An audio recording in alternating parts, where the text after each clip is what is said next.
तो मला दाखवायची गरज नाहीये नंदिनी, तो मला माझ्या लग्नानं दिलाय. बघितलं दादा, ही भाषा गुरमीची. एक मिनिट, मी गुरमीत बोलत नाहीये. मी फक्त माझा मुद्दा लॉजिकली पटवून देण्याचा प्रयत्न करते. मी वासूची लग्नाची बायको आहे आणि या घराची कायदेशीर सून आहे. ते मी तुला घराबाहेर काढल्यामुळे सिद्ध होणार नाहीये. मला तुझ्यासारख्या खोटाड्या मुलीशी बोलायचंच नाहीये. अगं खोटं तू बोलतेस नंदिनी. हे बघ, मी मानसशास्त्राची विद्यार्थिनी असल्यामुळे सांगते, हे एवढं खोटं बोलणं ना घातक आहे तुझ्यासाठी. मी खोटं बोलत नाहीये. मी माझ्या बाबांची शपथ घेऊन सांगितलं की ही मला म्हणाली घराबाहेर जा. मग मीही माझ्या बाबांची शपथ घेऊ शकते. बघितलं दादा, ही कशी माझी बरोबरी करतेय. ती म्हणते नंदिनी शपथ घेऊ शकते, तर मीही माझ्या बाबांची खोटी शपथ घेऊ शकते. त्यात काय एवढं. मुळात ती असं काही मानत नाही. यामुळे तिच्यासाठी शपथ घेणं ही तोंडाची वाफ आहे. ती दौडायला काय जातं. मी बरोबरी वगैरे करत नाहीये. मी एवढंच म्हणते की माझे वडील तर जिवंत आहेत. मी त्यांची शपथ घेऊन सांगते. नको ग, नको असं करूस. वडील जिवंत आहेत तर देवाचे आभार मान. वडील जाण्याचं दुःख काय असतं ते मला विचार. कशाला तू तुझ्या वडिलांच्या खोट्या शब्द घेऊन त्यांचा जीव धोक्यात घालतेस. कारण मी खरं बोलतेय. आणि ही उपरती तुला आत्ता झाली आहे इतक्या दिवसांनंतर. दादा, मी खरंच सांगते, मी हिला असं काहीही बोललेले नाही. हिच्या बरोबर जे झालं त्याबद्दल मलाही वाईटच वाटतंय. असं वाटत असतं तर तू असं बोललीच नसतीस मला. मी नाहीच बोलले.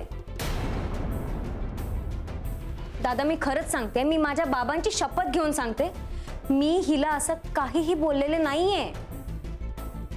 दादा, दादा उर्मी खरं बोलतीये. मलाही तसंच वाटतं हो. आपल्या वडिलांची खोटी शपथ कशाला घेईल ही मुलगी. नंदिनी घेऊ शकते असं म्हणायचंय तुम्हाला. हो, तिने घेतली असेल. मला तुमच्याशी कुठलाही संवाद साधायचा नाही. एखाद्यावर आरोप करताना तो सिद्ध करण्याची तयारी ठेवावी माणसानं. दादा, नंदिनीने आरोप केले तेव्हा ते सिद्ध केलं का. मी शपथ घेतली होती वडिलांची. मग मी पण घेतेच आहे आता. पण मुळात तुम्ही शपथ मानता का हा मुद्दा आहे. शपथ घेणे या गोष्टीवर तुमचा विश्वास तरी आहे का. नाही खरं तर.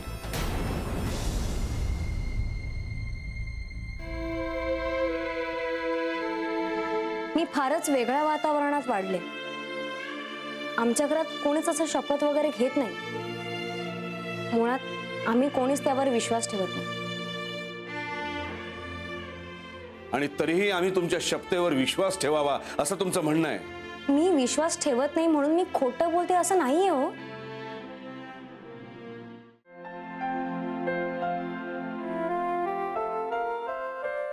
अरे वा, किती छान दिसतोयस. काढू आता. हा, ए, आवडलंय ना तुला. छान आहे. मग राहू दे. मला काम आहे उर्मी. हे, वासू, तू अजून चिडलायस. नाही वासू, ऐक, इथे बस. उर्मी, डोळे मीट. उर्मी काय आहे. मीट तर. तुला वेळ लागलाय का. एकच मिनिट फक्त प्लीज. डोळे मीट ना. मला काम आहे. डोळे मीट ना प्लीज वासू. उघडू नको हा. काय करतेस तू. तू थांब ना. झालं झालं झालं. ऐक, सॉरी वासू, सॉरी सॉरी सॉरी. उर्मी, ठीक आहे ठीक आहे ठीक आहे. सॉरी. उर्मी, तुला लूप लागलाय का सॉरी म्हणायचा. अरे बघ, आपली चूक असली की चूक नसतानाही सॉरी म्हणतेस तू. त्याने संघर्ष टळतो. पण चुकीच्या गोष्टींनाही वाव मिळतो. हे बघ वासू, माझ्यासाठी ना नात्यांपेक्षा महत्वाचं काहीच नाही. आत्मसन्मानही तितकाच महत्वाचा आहे.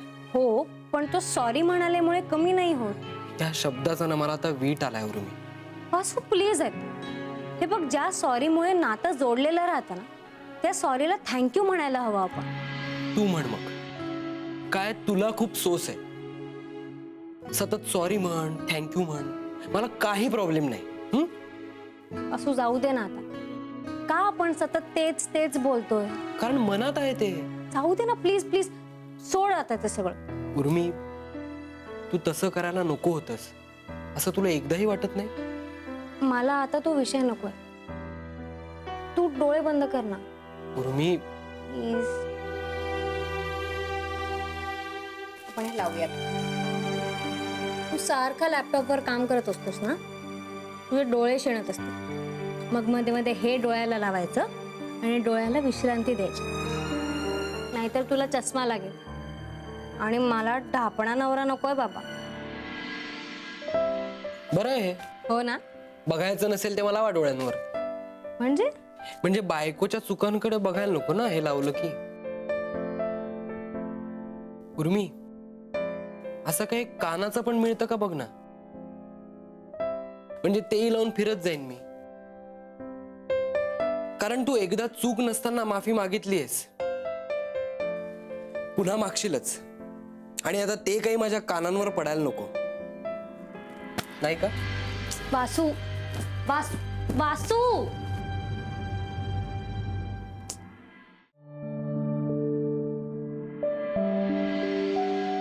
अय्य, काय घ्या, हा. शेवटचा आहे आता हा. हो हो, या तासातला. काय रे विद्या, उर्मी गेल्यानंतर तुझं परत सुरू झालं वाटतं. हा, ती असताना कसं रे 3 कपात भागायचं तुझं? हा 12वा आहे, 12वा. सीमा, काय ना, मला चहाशिवाय सुचत नाही का काही. काही नाही रे, हे सगळं ना तुझं सायकोलॉजिकल आहे, कळलं ना? सायकोलॉजी. ए सीमा, तू आता का माझ्या डोक्यावर इकडे कटकट करत उभी राहणार आहेस का? हा, म्हणजे 1 कप चहा करताना तुझी 1 लिटर कटकट ऐकून घ्यायला लागते मला. हो, नाही तर काय. आता ना, पुढच्या वेळेला मी स्वतः चहा बनवत जाईल. जा ना, जा जा, चहा बनव जा. नाही, मग माझ्या डोक्यात विचार येतो की अरे, आपण बायको कशा करता केली आहे? साधं 1 कप चहा बनवून देऊ शकत नाही ती मला. विद्या, हा 1 कप आहे का? सीमा, एका वेळेला मी 1च कप चहा पितो की नाही, तुझं मला माहित नाही काय करतेस ते. विद्या, सगळं सांगणार आहे मी उर्मीला फोन करून. जा जा, सांग. धमकी नको देऊ. मी काय घाबरतो का तिला? तिला फोनवर सुद्धा छापलाय माहितीये मी, तिनं फोन केला नाही म्हणून. त्यामुळे असं समजू नकोस तू. अरे बापरे, कितीतरी वेळा सॉरी म्हणाली माहितीये ती. नंतर मलाच खूप वाईट वाटलं. काय झालं होतं, तिच्या फोनची बॅटरी आहे ना, ती संपली होती. आता कुठे जाता जाता रस्त्यात चार्ज करणार ती? असं होतं ना ग कधी कधी. म्हणजे आपल्याला इच्छा नसते असं नाही, पण असतात टेक्निकल प्रॉब्लेम असतात, काही नाही कॉन्टॅक्ट करू शकत आपण. आणि माझ्या बाबतीत तर असं कितीतरी वेळा होतं. हो, पण तेव्हा आम्ही नाही चिडचिड करत. पण उर्मी मात्र पुन्हा पुन्हा सॉरी म्हणत होती. तशीच आहे रे ती. तिला ना इगोपेक्षा नेहमीच नातं मोठं वाटतं. ती म्हणते ना, मी सॉरी म्हणण्याने काही लहान होणार नाहीये.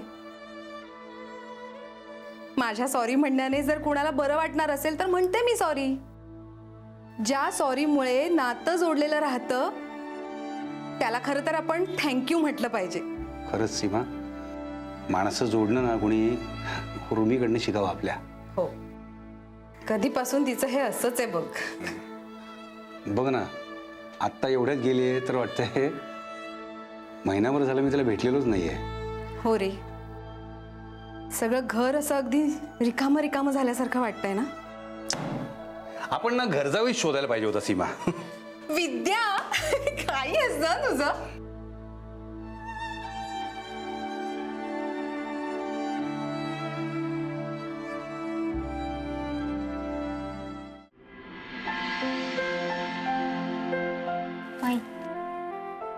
हे कोणासाठी?